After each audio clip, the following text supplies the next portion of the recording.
Welcome to the deep dive. Today, we're really digging into the world of mobile apps specifically, how you can create and sell one that's genuinely unique. Yeah, it's amazing how much we rely on them, right?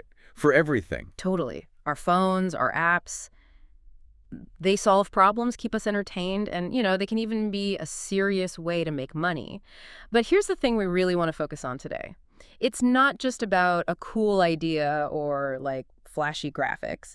The key really is finding a specific problem, maybe a gap in the market, and figuring out a unique way to solve it. Exactly. It has to be useful, obviously, super easy to use, and crucially, original. Think maybe boosting productivity in a very specific way, or helping you organize that niche comic book collection. And that original part is critical. I mean, the app stores are just unbelievably crowded. Right. So if your app isn't unique, it's just, well, it's going to get lost instantly. Standing out is everything. Okay, so let's map out this journey. How do you get to that unique app?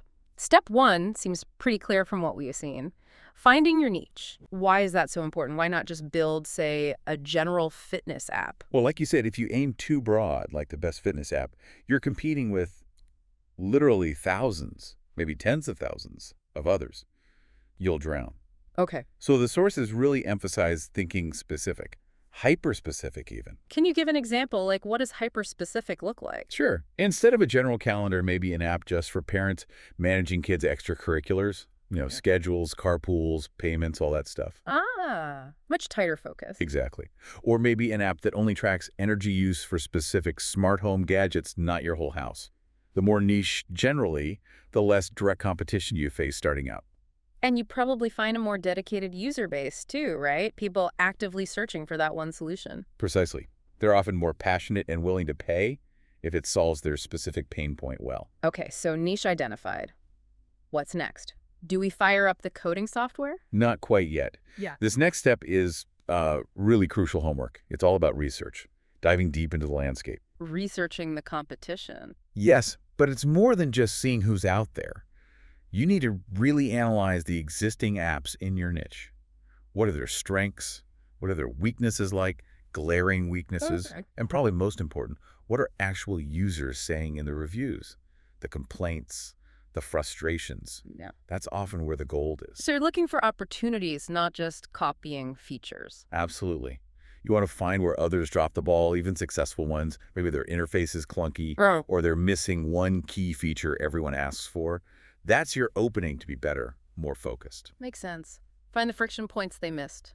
Okay, homework done. Now we build. Now we get to design and development. This is where the idea starts to become, real. Right. And for most people, this probably means either hiring a developer or maybe using one of those app building platforms like Flutter or React Native. Yeah, those cross-platform tools are really popular. They let you write the code once, more or less, and deploy it on both iOS and Android. Saves a lot of time and effort.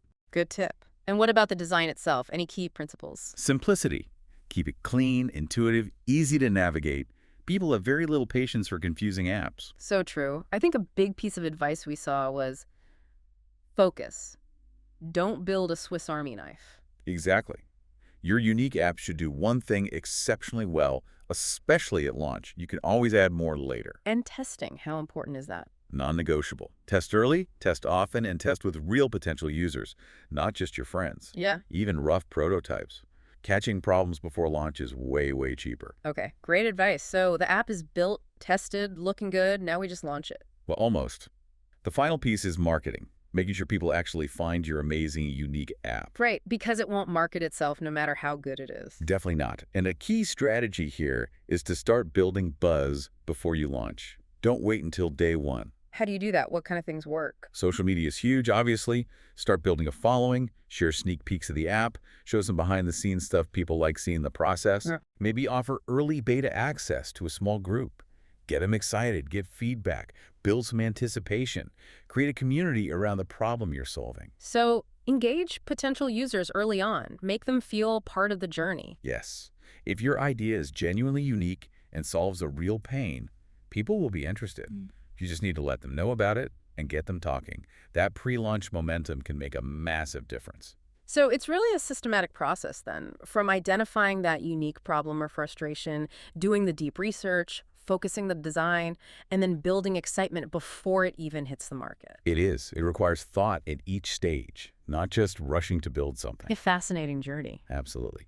And maybe as we wrap up, the real question for you listening is, beyond the obvious stuff, what truly unique, maybe even slightly weird problem have you encountered that an app could solve? Something nobody seems to be tackling just yet.